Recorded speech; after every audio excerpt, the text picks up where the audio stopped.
energy technologies, creating those high-quality jobs right across the country, including in North Wales. And it would be a pleasure to visit creating enterprises with my honourable friend. Bill Esterson.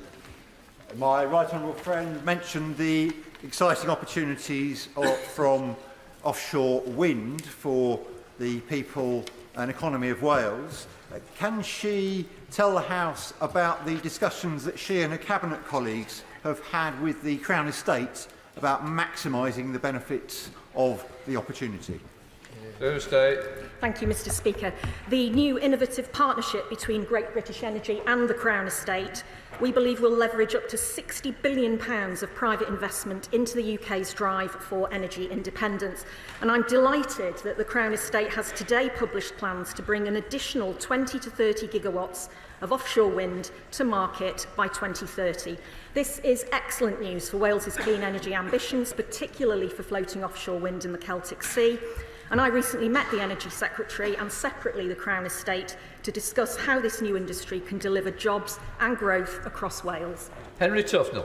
Thank you, Mr. Speaker. Can the Secretary of State set out how Great British Energy will deliver benefits to the Port of Milford Haven and families across my constituency of Mid and South Pembrokeshire? Secretary of State. Can I also welcome my honourable friend to his seat? I had the privilege of visiting the Port of Milford Haven energy cluster in Pembrokeshire with my honourable friend and the Deputy Prime Minister in August. I really value the critical role that the port plays in securing the UK's energy supply, and I'm proud that the region is pioneering new green technologies. We've established Great British Energy to drive investments in these technologies, which will deliver sustainable, skilled jobs in Pembrokeshire and across Wales. Llynys Medi. Diolch, Cyfarwydd. Ynys Môn has a long history of clean energy production, but Tory delays over Wilfa have cost the island over 400 jobs since 2010. In March, the now Secretary of State urged the UK government to get on with delivering new nuclear power.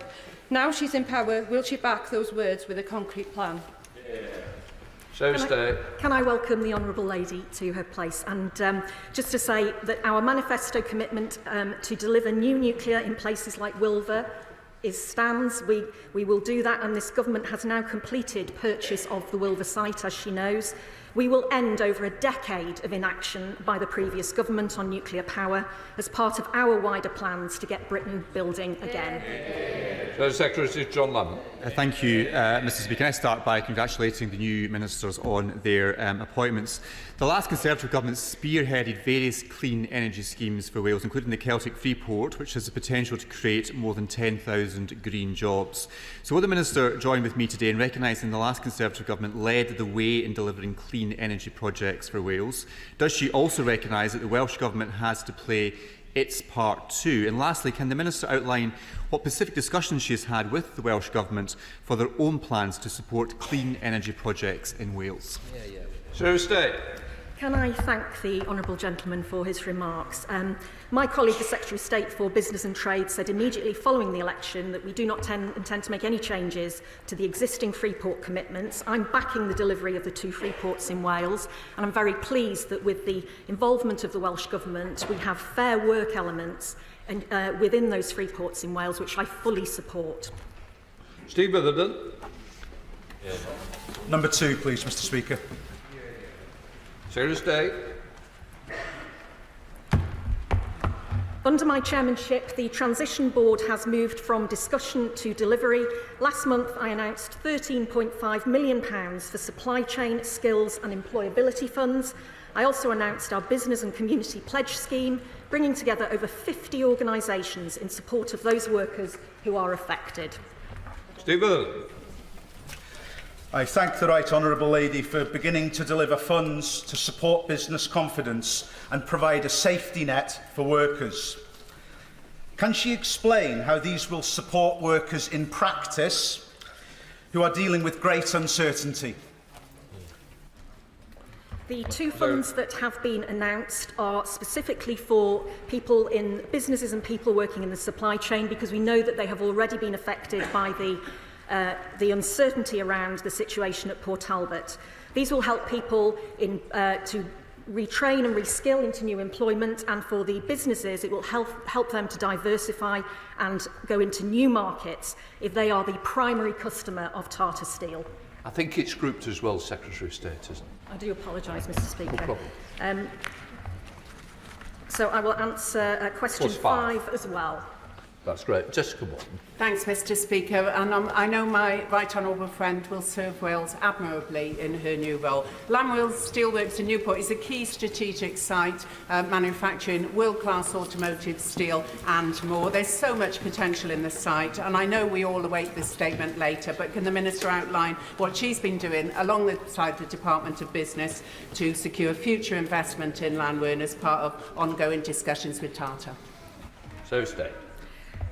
This government absolutely understands the importance of Llanwern as a key manufacturing facility for steel products. We have worked with Tata Steel UK to ensure that Llanwern is clearly considered in plans for the future of steel in South Wales, and I know that my honourable friend is a dedicated advocate on behalf of the workers at Llanwern and will be closely following the upcoming statement from the Secretary of State for Business. Secretary of State John Lamb. Thank you, Mr. Speaker. Now, today the government is expected to unveil details of its steel plan for South Wales. From what's been briefed to the press, it seems that the core of this new deal is the same deal, worth hundreds of millions of pounds, that was agreed by the last Conservative government. Now, at the time, the Minister and the Welsh Labour Party appeared to rubbish the deal and suggested that a better deal was possible. Does the Minister now regret previous criticism of the deal by the Labour Party? State. Mr. Speaker, can I say I don't recognise that characterisation of the deal that the Business Secretary will make a statement on later. And I would say that the Business Secretary will make a statement to this House. I don't want to preempt that because we are a party and a government that will always come to this House first to make major announcements. But I am confident that he will set out a sustainable future for steel making in Port Talbot, in Wales and across the UK. John Lamb. Well, Mr. Speaker, the fact remains that key parts of the deal, as I say, as appears in the press, does appear to be largely unchanged from what was agreed before, including almost £100 million to help steel workers who might lose their jobs. In their negotiations with the last government, Tata Steel were crystal clear no other deal was possible. Moving forward, it's crucial that funding to help retain those who will lose their jobs reaches them swiftly. So can the Minister lay out the detail of how and when the money is going to be sent to those impacted? Secretary of State. I'd refer the honourable gentleman to my previous answer. We had the transition board in place for nearly 10 months under the last government. Not a single penny went out of the door to businesses or workers affected. Within weeks of my taking over chairmanship of the transition board, £13.5 million has been released to help supply chain businesses and workers. That is the first tranche of further funds to come. Liberal Democrat spokesperson Sarah Green. Thank you, Mr. Speaker. May I welcome the front bench to their places. They will know that the steel industry in Wales is just one of a number that have suffered in recent decades. Last year, the Industrial Communities Alliance said that tackling the effects of deindustrialisation in Wales has been hampered by competitive bidding that forces local authorities in deprived areas to bid against each other, which prevents partnership working and a more strategic approach. So can I ask the Secretary of State to confirm whether future rounds of the UK Shared Prosperity Fund allocated to Wales will no longer be subject to competitive bidding? Can I thank the honourable lady for her question? This government was elected on a manifesto that stressed that a partnership approach with local authorities and an intention to stabilise the funding system moving away from wasteful competition. These are the principles we will seek to apply as we think about the future of local growth funding. And as with all government funding decisions regarding funding beyond March 2025, these are ultimately a matter for the spending review. Chair of the Select Committee, Ruth Jones. I'm very grateful. Under the previous government, the Transition Board met 6 times and formed 2 subcommittees, but didn't distribute a single penny of funding that was promised to support businesses and workers in South Wales. So can the Secretary of State provide an assessment of how the Transition Board has changed under her leadership? Can I congratulate my honourable friend on her election as Chair of the Welsh Affairs Select Committee, and I'm looking forward to engaging with her and her colleagues as they take on their important work. As I set out, we have released £13.5 million. It's the first tranche of funding from the Transition Board, and that has changed it radically from discussion to delivery. That's what we promised, that's what we've delivered. John Davies. Question number 3, Mr Speaker. Secretary of State. Last week, I met with the Transport Secretary to discuss rail infrastructure and steps to improve cross-border connectivity. I also joined Welsh Government Cabinet Secretary Ken Skates to announce a joint Network Rail and Transport for Wales programme which will increase rail capacity by 40%, with 50% more timetabled services on the North Wales main line. Sean Davies. Mr Speaker, it's a real delight to see my friend, right honourable friend in her place. The train line from Aberystwyth to Birmingham International via Telford is critical to the university, to the economies and the connectivity of Mid Wales, Telford and wider Shropshire. What conversations has my right honourable friend had with the Welsh Government, Transport for Wales and the Department for Transport here about improving that line and the rolling stock?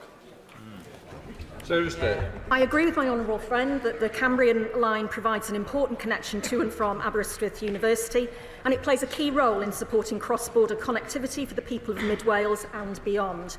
In recent years, Network Rail has undertaken work to improve infrastructure on the Cambrian line to support the introduction of new trains. Enhancements to the railway in Wales that deliver passenger benefits, including proposed electrification, are being considered by the Wales Rail Board. Liz Saville-Roberts. Diolch yn fawr iawn, Lefarydd. I'm sure the Secretary of State will join me in sending every sympathy to the friends and family of the late great singer and comedian Dewi Puss. On the day, cancellations on the North Wales to London line stood at 15.4% in August. We consistently have the highest on-the-day cancellation rates for the entire Avanti network, 3 to 4 times higher than the next worst part of the network. How will she use her role to stop Avanti punishing Welsh travellers? Can I thank the Right Honourable Lady for her question and concur with her remarks. The Government is clear that performance on Avanti West Coast has not been good enough. We've heard many times in this chamber about the appalling service. Too many cancellations, too many delays. This Government has required Avanti West Coast to improve its performances on services. I discussed this with the Transport Secretary last week. Ministers and officials are holding regular performance reviews with Avanti West Coast and Network Rail to hold them to account, closely monitoring compliance with contractual obligations and driving improvements using the contractual mechanisms. Liz Saville-Roberts. Sadly, it seems that between Welsh Government and Labour and Government here in the UK, that service in North Wales is not a priority. We see that in the rate of on-the-day cancellations. But the truth is, of course, that the railways are broken, and Labour's plan fails to address the chronic underfunding that has caused it, particularly in Wales. Now, in 2022, the then Shadow Secretary of State said that it was utterly illogical to designate HS2 as an England and Wales project, and she called on the Conservatives to cough up the billions owed to Wales. Will she cough up now? We can't go back in time and change the way that project was commissioned, was managed and classified by the previous Conservative government. They need to accept responsibility for the chaos, delay and waste under their watch. But what we can do is work closely with our Senedd and local authority colleagues to develop and invest in transport projects that improve services for passengers right across Wales. Matthew Patrick. Question number 4, please, Mr Speaker. Secretary of State. I was pleased to meet with the Transport Secretary last week to discuss our approach to rail in Wales. She's reviewing the previous government's transport infrastructure commitments and will report in the autumn. We will deliver rail improvements which will make the services more accountable to the people who use them, to the Passenger Railway Services Bill, which completed its common stages last week, and Great British Railways, launched in shadow form earlier this month. Matthew Patrick. Thank you, Mr Speaker, and it's great to see my honourable friend in her place. Connections between my constituency of Wirral West and North Wales are many, they're deep and they're valued on both sides of the border. Our transport connections, however, are sadly lagging behind. Could she please set out what conversations she's having with ministers and stakeholders to improve those connections? Can I welcome my honourable friend to the House and congratulate him? In my meeting with the Transport Secretary last week, we discussed a range of issues, including connections between Wales and Merseyside. I recognise the importance of cross-border travel for people across the region. The UK and Welsh governments are committed to strengthening these connections, which are vital to unlocking economic growth and employment opportunities for people and businesses. And I know rail enhancements are required to improve services on the Wrexham to Bidston line, and I will work across government to drive progress on this. Torsten Bell. Mr. Speaker. Minister. Thank you. Well, with your permission, Mr. Speaker, I will answer questions 6 and 10 together. This government's #1 mission is to kickstart economic growth across the United Kingdom. Wales can be at the forefront of this mission with renewable energy, advanced manufacturing, our vibrant creative sector, fintech and the life sciences, each offering huge opportunities to create jobs and drive growth. Torsten Bell.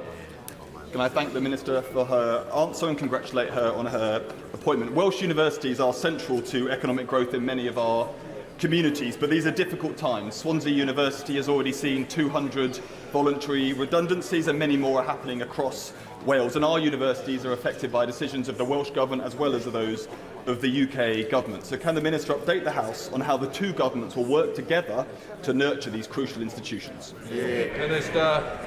I welcome my honourable friend to his place, and I am very sorry to hear of the recent redundancies at Swansea University. The Secretary of State and I met with Professor Paul Boyle, Vice-Chancellor of Swansea University and Chair of Universities Wales, only last week to discuss the challenges facing Welsh institutions and ways of supporting the higher education sector in Wales. We recognise Welsh universities, including Swansea, have a huge contribution to make, both to our mission for growth in the economy and within their local regions. Colleagues at all levels in the UK and Welsh Government are working closely together to safeguard their potential amidst the difficult economic circumstances that we've inherited. Speaker. Passengers, as has already been said today, passengers on the North Wales coast are being let down by the poor performance in Avanti. This is an issue which is affecting passengers and businesses, hampering economic growth in my constituency of Bangor Aberconwy. Could I ask specifically what discussions the Secretary of State has had with her colleague, the Secretary of State for Transport, on this issue? Minister. I welcome my honourable friend to her place, and as she quite rightly says, transport plays an essential role in driving economic growth across Wales. My right honourable friend, the Secretary of State, met the Transport Secretary last week to discuss rail connectivity, including the performance of Avanti. And as the Secretary of State has set out earlier, the Government is clear that the performance of Avanti West Coast has not been good enough, with too many cancellations and delays. So ministers and officials are now holding regular performance reviews with Avanti West Coast and Network Rail and monitoring Avanti West Coast compliance with its contractual obligations with the aim of securing better services for her constituents. Colin Lockhart.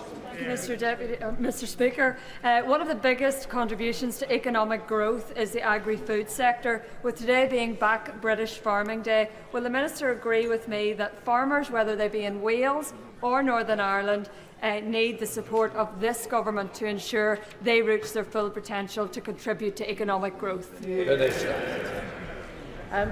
As the member quite rightly says, farmers have a huge contribution both to the economic growth of this country and to our food security, and that is why we are absolutely determined to work hand in hand with Welsh Government to ensure that we can offer the very best to our Welsh farmers. Sir Ashley Fox. Question number 8. Minister. Thank you. Nuclear energy can play an important role in helping to achieve energy security and clean power, whilst providing thousands of skilled jobs. Great British Nuclear has acquired the Wilver site with a view to developing a new nuclear project. Decisions on the project and the technologies to be deployed at Wilver will be made in due course. Ashley Fox. Mr. Speaker, the last government announced the biggest expansion in nuclear power for 70 years. Including the commissioning of Hinkley Point C in Somerset. Does the Minister agree that a new nuclear power plant at Wilver is vital to the UK's energy security, and can she give a timeline for its development? Minister. As a previously designated nuclear site, that has hosted nuclear power, Wilva is ideally placed either to be used for large-scale nuclear or indeed to be used for a series of small modular reactors. And we will be setting out our plans on the site in due course. David Chadwick. Question number 11, please, Mr. Speaker. Minister. This government is committed to improving digital connectivity, as demonstrated by our commitment to full gigabit and national 5G coverage by 2030. I've recently met internet and mobile providers as well as Ofcom. The honourable member will be aware that thanks to the UK government's shared rural network, 4G connectivity has been boosted in his own constituency as a result of the activation last month of 2 additional masts. David Chadwick. Many of my constituents living in areas like Llanyrthel and Llanarfon Fawr have been missed out by previous rollout schemes. Is the government committed to ensuring that funding is available to ensure that people living in so-called hard-to-reach areas can be connected? Well, I very much appreciate the concern that the honourable member has for his constituents, particularly in a rural area which has so many challenges for connectivity. What I can tell him is that in his constituency, over 90% of the premises can access superfast broadband speeds, and to extend gigabit capable coverage further, approximately 3,000 premises in his constituency are currently expected to receive gigabit capable connection through Project Gigabit cross-regional procurement framework, and alongside this there are 21 voucher projects across the constituency which include approximately 5,000 premises. But if he concerns, perhaps he could come and see me on the matter. Jerome Mayo. Number 30. Thanks. Jerome Mayo. Number 13. Secretary of State, I presume. Thank you, Mr. Speaker. We recognise that the NHS in Wales faces unique challenges and are committed to working closely with the Welsh Government to improve NHS waiting times. Our approach is grounded in the belief that public services, such as healthcare, should not just be fit for purpose today, but be robust and resilient for the future. Thank you, Mr. Speaker. Treating cancer early is absolutely critical for survival rates. In England, the target is to have 85% of patients treated within 62 days.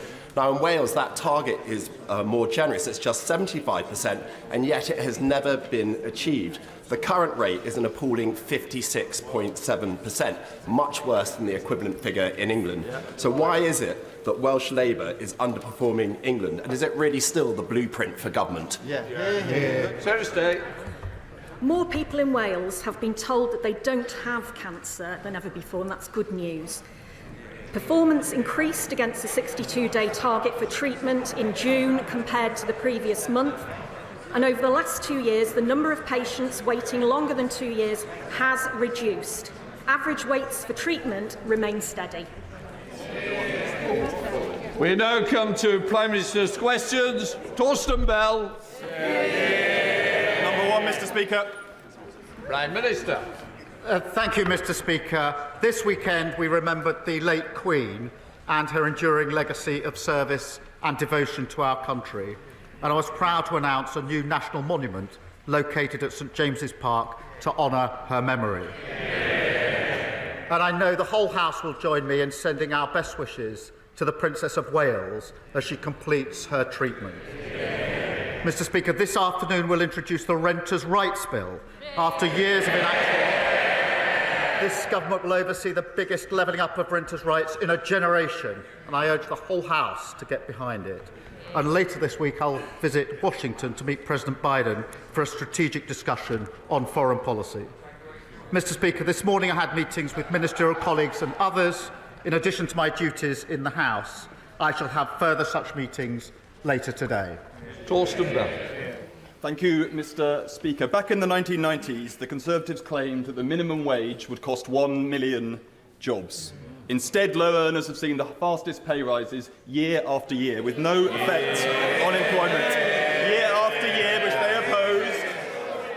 Today, and under their watch, 1 million workers are on 0 hours contracts, and over a million people have no sick pay whatsoever, facing risks that nobody in this House would bear. The details matter, but it is outdated nonsense. Order. Please sit. One, it's easier if you face me, I can hear it better. But the second part is it's meant to be a question, not a statement. No, I decide. Prime Minister. Don't I? Thank you, Mr. Speaker. Economic growth is our #1 mission, and that's why we forged a new positive relationship with business. But too many people are insecure at work, and that holds them back and holds our economy back. This government was elected to deliver for working people, and that is exactly what we will do. We come to the Leader of the Opposition, Rishi Sunak. Thank you, Mr. Speaker. Can I join with the Prime Minister in his words about Her late Majesty the Queen, but also in his words about the Princess of Wales? She's been in the thoughts of everyone across the country, and I know everyone in the House will be delighted and relieved at the progress that she has made. May I also, Mr. Speaker, take this opportunity to pay tribute to Nicholas Howard.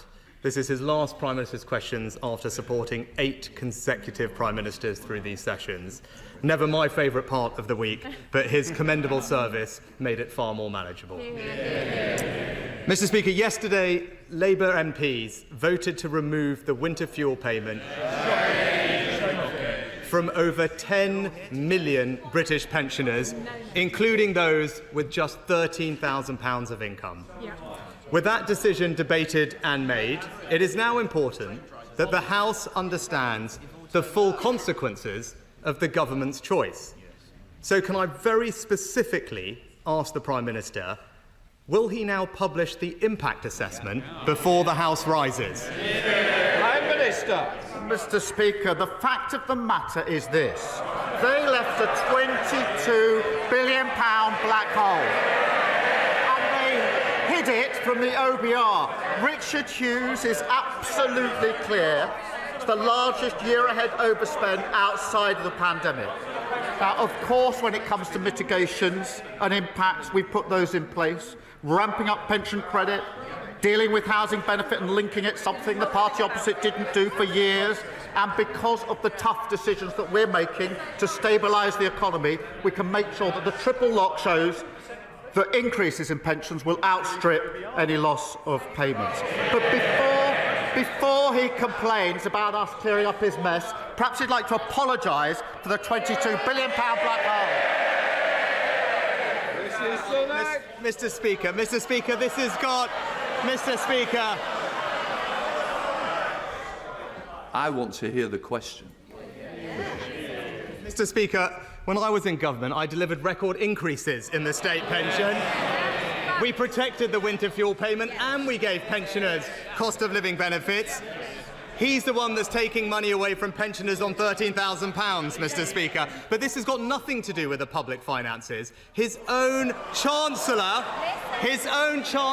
just this morning, his MPs may not have been listening to her, his own Chancellor this morning admitted that she would prefer it if this policy didn't even raise any money, Mr. Speaker. Obviously, the government would not have made this decision without an impact analysis. And yesterday, the Energy Minister confirmed that. So I ask, very simply again, why won't he publish the assessment now? Mr. Speaker, I remember the days when the Conservative Party was to be concerned about balancing the books. They've left a £22 billion black hole. Responsibility for this decision lies there. The only way to rebuild our country and invest in our public services and make sure everyone is better off is if we clear up their mess and deal with the £22 billion black hole. But, Mr. Speaker, last week we learned that the Shadow Housing Secretary was calling for means testing of winter fuel payments. Now it turns out that the Shadow Paymaster General agrees with her and even boasted about texting his own mother saying she didn't need the payment. Until he apologises for the mess they've created, he's no position to criticise the action that we're taking.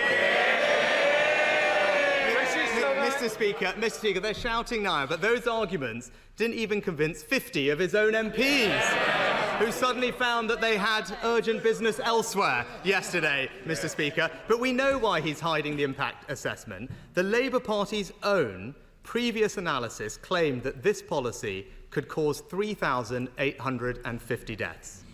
So are the numbers in his impact assessment higher or lower than that? Prime Minister. Mr. Speaker, we're taking this decision to stabilise the economy. That means we can commit to the triple lock. By committing to the triple lock, we can make sure that payments of state pension are higher, and therefore there's more money in the pocket of pensioners, notwithstanding the tough action that we need to take. But he goes around pretending that everything's fine. That's the argument he tried in the election. And that's why he's sitting there and we are sitting here. Mr. Speaker, today pensioners watching will have seen that the Prime Minister has repeatedly refused to admit or to publish the consequences of his decision, and we will continue holding him account for that. But changing topics, Mr. Speaker, today is Back British Farming Day, where we recognise that British farmers produce food that is higher quality, has higher welfare standards and higher environmental standards than imported food. And at a time of increasing global volatility, they are also crucial for our food security and national security.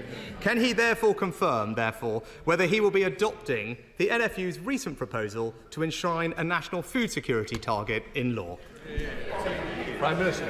Well, food security is really important. I'm glad he's raised that. We have talked to the NFU about this, and rural issues are really important, and that's what we fought the election on, why we've got a lot of rural constituencies sitting behind me now. We'll continue to talk to the NFU. We do take food security very, very seriously. Rishi Sunak. I'm not sure I did hear a specific answer, Mr. Speaker, but farmers also do great work to preserve the beauty of the British countryside, and something I'm sure that the Prime Minister will appreciate, given his newfound preference for landscapes over political portraiture. But when it comes to land use, there are currently protections in place to ensure that the most productive farmland is used for food production rather than alternatives like solar. So does he agree that it is not appropriate or right that developers with a vested interest grade the quality of that farmland themselves? And will he look at making that process independent? Prime Minister. Well, Mr. Speaker, rural communities were neglected under the last government. Confidence was at an all-time low. And thousands of food and farming businesses have been forced out of business. Now, of course, we will work with them. Of course, we'll get the balance right. But we're again picking up, clearing up the mess and rebuilding our country. Mr. Speaker, as a glimpse, in Wales, the Labour government hammered farmers, hitting them with top-down eco-targets. And Labour's own assessment of those plans said that it would lead to thousands of job losses, less food security and destroy rural incomes, while farmers described it as bleak and damaging. So can he reassure English farmers that he won't threaten their livelihoods, and can he rule out imposing those same top-down targets here? Prime Minister. We will work with farmers across the whole of the United Kingdom, as we've made clear, to support them. But here we are. Absolutely clear. No contrition, no responsibility for the economic black hole, the broken NHS, the prison crisis, the ruinous legacy of 14 years of failure. We've started rebuilding the country, renters reform, house building, GB Energy, National Wealth Fund, Border Security Command. I could go on. Whilst they try to rewrite history, we're getting on with building a better country for the future.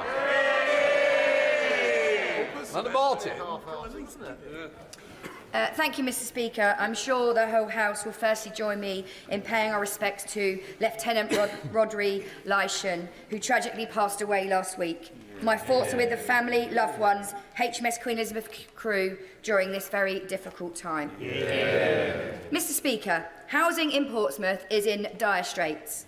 But local residents in Portsmouth North have valid concerns around population density, infrastructure and the environment. So I'm glad this government is working on delivering affordable housing in the city. Can the Prime Minister ensure that the infrastructure is properly considered and that communities are involved in the planning process for any new developments? Can I start by saying I'm sure the whole House will want to join me in sending condolences to the family of Lieutenant Lyshan.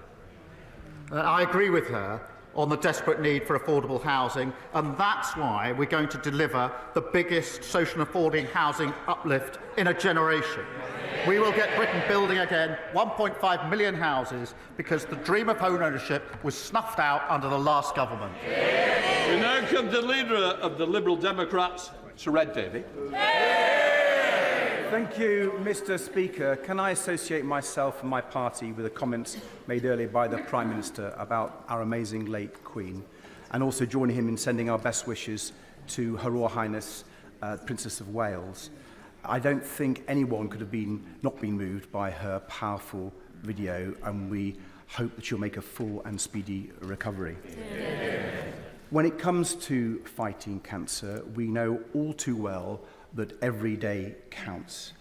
But in the last year of the last government, there were over 100,000 patients waiting more than 2 months just to start their urgent cancer treatment, the worst on record. So will the Prime Minister help boost cancer survival rates by guaranteeing that every patient can start their cancer treatment within 62 days? Well, I thank him for that question on a really important issue, and there's a report out by Lord Darcy tomorrow which will set out in stark terms the failure in terms of cancer treatment under the last government, which is a really serious issue. This timeline matters, which is why we're taking steps straight away to make sure that we can comply with that timeline, because lives depend on it. And that's why we've already taken a decision to put more scanners in to catch this early and use technology. It's a very serious issue, very serious failure by the last government. Sir Ed Davey. Prime Minister, for that answer, and also look at the plans that the government is putting forward.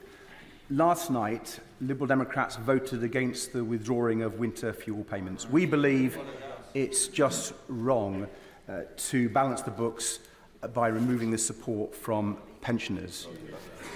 But we do understand that there are some difficult choices to be made to clear up the appalling financial mess left by the last Conservative government.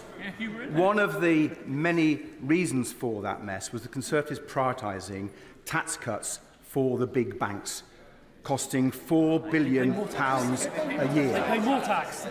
So will the Prime Minister instead reverse those cuts so that we can afford to support millions of struggling pensioners through this very hard winter? Well, I'll resist the temptation to get ahead of the budget. But look, what is important is that we recognise that there is this £22 billion black hole that's been left by the previous government. Now, I know that their practice was ignore it, to kick it into long grass. We're taking the tough decisions because I'm absolutely convinced that's the only way we can start rebuilding our country, investing in our public services and making sure that everybody is better off. Patrick Hurley. Thank you, Mr. Speaker. My Southport constituency has experienced a difficult summer. Firstly, I want to reiterate that our thoughts are with the families of Alice, Bibi and Elsie, who tragically lost their lives in the attack in July. I welcomed the Prime Minister and the Home Secretary to our town in the weeks that followed, and we worked together to find further ways to bring our community together. Can I therefore ask the Prime Minister to take this opportunity to recommit the government's support for our town for those grieving and affected by the tragic attack? Prime Minister. Well, I thank him for that question, and we stand with those who tragically lost their loved ones in this heinous attack. I did go up to Southport the day after and went back actually 3 days after that on a private visit to meet some of the first responders who had been at the scene and simply to say thank you to them. I can't tell the House how angry I was when I got back to London and saw that those same officers who had responded were having things thrown at them by far-right thugs. Mr. Speaker, we will work tirelessly to support his constituents, and I thank him as well for his hard work in this difficult time, working with Sefton Borough Council and Liverpool City Region Combined Authority to deliver a support package. The communities endured this horrendous event should be supported, and I know will be, across the whole House. Nigel Farage. Thank you, Mr. Speaker. Yesterday we witnessed some extraordinary celebratory scenes outside Britain's prisons where in some cases serious career criminals were released. And this to make way for, yes, rioters, but equally those who've said unpleasant things on Facebook and elsewhere on social media. Does the Prime Minister understand there is a growing feeling of anger in this country that we are living through two-tier policing and a two-tier justice system? I'm angry to be put in a position of having to release people who should be in prison because the last government broke the prison system. And the Prime Minister was repeatedly warned. He had his own release scheme. He was repeatedly warned that he had to adopt the scheme that we put in place. The former Justice Minister said if we don't do it, we'll have to get down on our knees and pray. The police chiefs made it absolutely clear in a letter to him before the election that he needed to take action, saying that they wouldn't be able to discharge their duties and saying the risk was loss of an ability to detain suspects. That means, Mr. Speaker, an inability to arrest people committing offences. That's how bad it was. And they warned the Leader of the Opposition that further delays until after the general election will increase the risk significantly. What did he do? He delayed and increased the risks. Sorry, Mr. Speaker. I welcome the government's swift action to bring railways back into public ownership. Great British Railways will deliver much-needed reform, ensuring the network serves both passengers and rail freight effectively. So can the Prime Minister explain how Labour's ambitious railway plan will also deliver improvements to rail infrastructure to ensure my constituents get the service they deserve at Luton Station? Prime Minister. Well, I thank her for raising that important matter. One of the first bills that we introduced was to reform our railways after 14 years of chaos. Great British Railways will unite track and train under a single leadership, and that means closer collaboration across the industry and faster, more effective decisions on critical infrastructure. And I know how vital that will be in relation to both Luton and Leagrave stations in her constituency. We're carefully considering the best approach, but I can assure her we're committed to ensuring our railways will be open to everyone. Tessa Mount. Thank you, Mr. Speaker. Today is Back British Farming Day. The previous government let our farmers down and in their incompetence underspent the farming budget by £100 million. Will the Prime Minister deny rumours that his government plans to take advantage of the Conservatives' failure by removing that £100 million permanently? Farmers across the country want to know that the Prime Minister will increase the agriculture budget, as the Lib Dem manifesto proposed, to speed up the rollout of the new environmental land management schemes to support profitable, sustainable and nature-friendly farming. Well, I thank you for that question. It is a really important issue, and our rural communities were neglected by the previous government, and that's why confidence is at an all-time low. And what we will do is to protect farmers from being undercut in trade deals, make the supply chain work more fairly, and prevent shock rises in bills by switching to GB energy. We won't preempt the budget in relation to this, but we will put the support in place. Thank you. Luke Murphy. Thank you, Mr. Speaker. Many of my constituents, including those at Chapel Gate, have told me about the so-called management agents who charge them rip-off service fees and then fail to provide even the most basic of maintenance. Many of them spend hours each week battling with these agents just to ensure that they and their neighbours are not fleeced in their own homes. Will the Prime Minister recommit this government to act where the previous government failed to reform the leasehold system, which is archaic, outdated and feudal? Prime Minister. Well, can I first welcome the first ever Labour MP for Basingstoke? And yes, we will reiterate our commitment to act to bring the feudal leasehold system to an end and ensure leaseholders can benefit from more rights, power and protections over their homes. Brendan O'Hara. Mr. Speaker, international law is clear. Dropping £2,000 bombs on densely populated civilian areas is a crime. And it's beyond dispute that Israel has used F-35s to do exactly that. Yet the government has chosen to exempt F-35 components from the arms licence suspension, when all it had to do was say that Israel could not be the end user if UK manufactured parts were included. Last week, Mr Speaker, the Prime Minister stood at that dispatch box and he said, we either comply with international law or we do not. That's right. Why has he chosen not to? Prime Minister. We are complying with international law. We've set out our reasoning, and I think all fair-minded members of the House would support the decision that we've taken. The most important thing now is that we get a ceasefire in place. That is one of the topics that I'll be discussing on Friday to ensure that the remaining hostages can come out, that aid that's desperately needed can go in, and we can start the process to a two-state solution, which is the only way to lasting peace.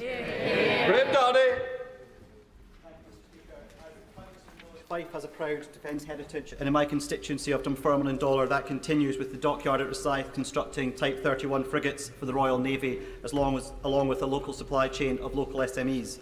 So will the Prime Minister ensure the Strategic Defence Review team visits areas of strategic importance such as Fife so they can engage fully with the local supply chain and ensure the SDSR supports Britain's security as well as local economies? Prime Minister. Well, I thank him for that question and for championing his constituency, including the work at Rosyth Dockyard. The Strategic Defence Review will ensure that defence is central both to security and to economic growth and prosperity.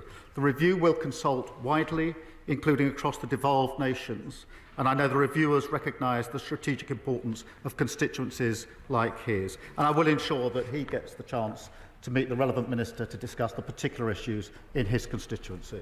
Dr Neil Hudson. Thank you, Mr Speaker. The previous Conservative government committed to a rebuild of Whipps Cross Hospital, the Princess Alexandra Hospital in Harlow, and the establishment of a new community. You have to sit down a minute. Look, I'm determined to hear this question. I don't expect the front bench to be shouting me down, and it won't happen. Thank you, Mr Speaker.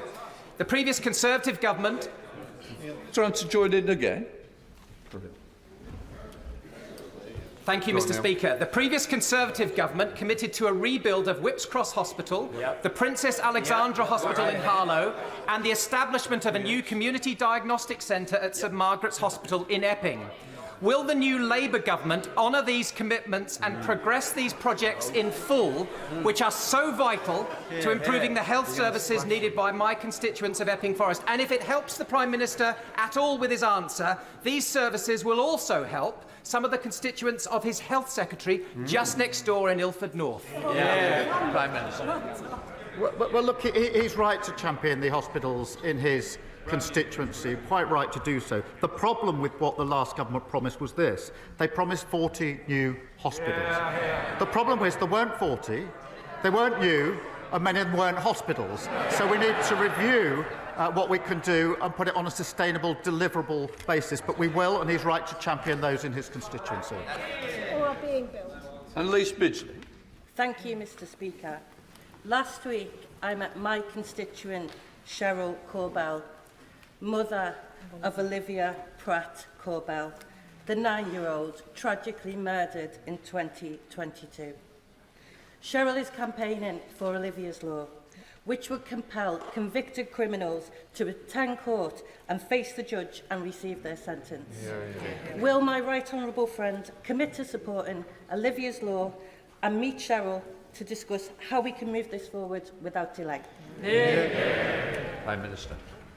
Mr Speaker, in the King's Speech, we confirmed that we intend to introduce legislation this session so courts have the power to order the most serious offenders to attend their sentencing hearings.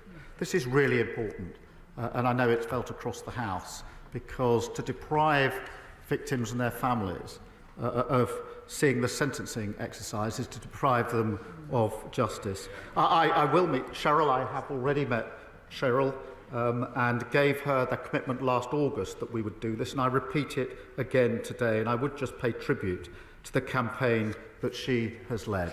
Thank you, Mr Speaker. If the Prime Minister was a pensioner earning $11,350 this year and receiving no winter fuel payment, what would he prioritise this Christmas? Heating or eating? Prime Minister. Mr. Speaker, we have to be clear why this decision is being made. A £22 billion black hole.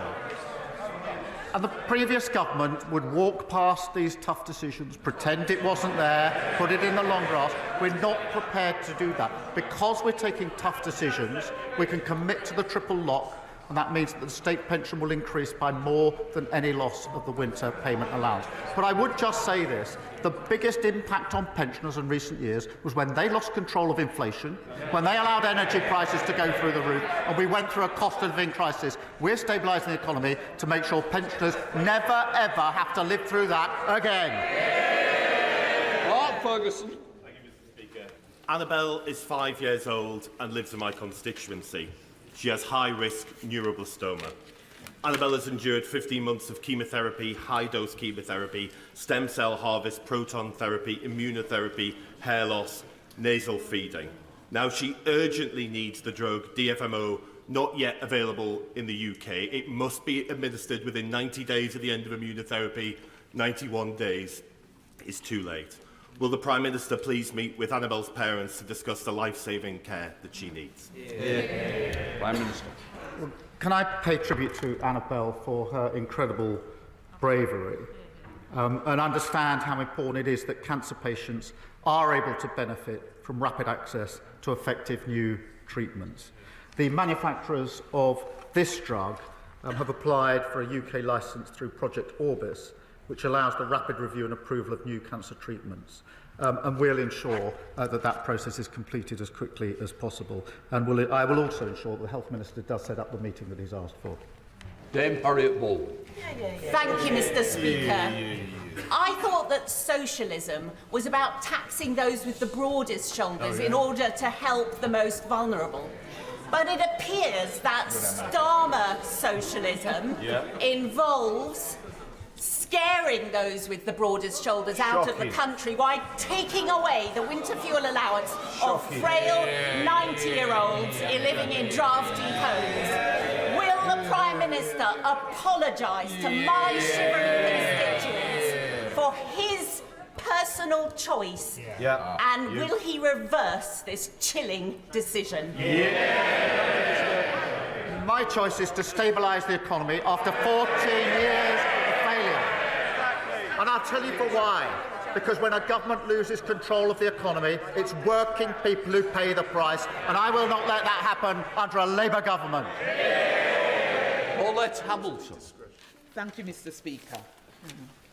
More than half of people with pancreatic cancer die within 3 months of diagnosis, and 7 in 10 people never even receive treatment.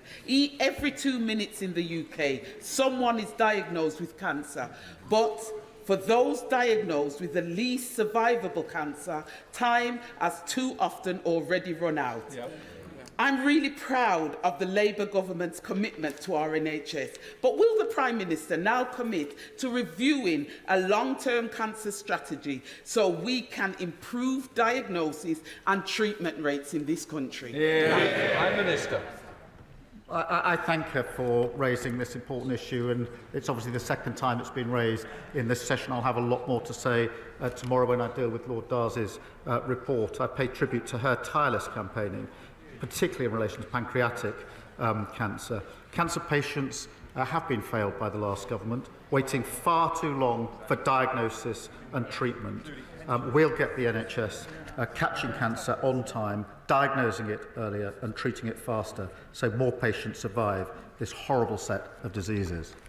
Louis French. Thank you, Mr. Speaker. Thank you. Following Labour's disgraceful political decision to scrap winter fuel payments with little notice to millions of pensioners, will the Prime Minister today rule out scrapping concessionary travel fares and council tax discounts, which also help millions of pensioners across the UK? Yes or no? Prime Minister. Well, as he knows very well, I'm not going to preempt the budget. It will all be set out in due course. Speaker, Can I pass on the heartfelt thanks on behalf of the Bolton Council of Mosques, who greatly appreciated the dedication and leadership that the Prime Minister showed during the recent riots over the summer. Yeah. Does my right honourable friend agree with me on the importance of supporting interfaith and community groups who play a vital role in bringing people together? Yeah. Minister. Well, I thank her for raising that. And we owe an incredible debt of gratitude to our police for their courage in dealing with the recent disorders. And we took action to ensure they had the resources and powers they needed to tackle violence and restore order to our streets. We also, Mr. Speaker, provided additional security for mosques, ensuring freedom of worship and protection from racist threats. And in the aftermath, we saw communities who really represent Britain coming forward, led by faith groups and community organisations. They showed that unity and demonstrated our values of tolerance and of respect. Anne Davies. Diolch Llefarydd. Denmark has been undergrounding its electricity cables since 2008, building infrastructure and maintaining responsible stewardship of the countryside. The Welsh Labour government's policy is for all new power lines to be placed underground where possible. The UK Labour government favours overhead pylons. Why is his government opposing Welsh colleagues in Wales? We are absolutely committed to the transition to renewable energy. The reason for that is because it gives us energy independence, it lowers the bills, and of course the next generation of jobs are tied up with it. We have to do it in a cost-effective way, and we'll make those decisions in the cost-effective way. Jessica Morton. Thank you, Mr. Speaker. The UK steel industry needs a serious government which works in partnership with both businesses and trade unions to secure a transition that's both right for the workforce and delivers economic growth in Wales. We know that deindustrialisation can be devastating to communities, so can the Prime Minister tell me how the government's safeguarding jobs and securing the future of steelmaking communities like ours for generations to come? Prime Minister.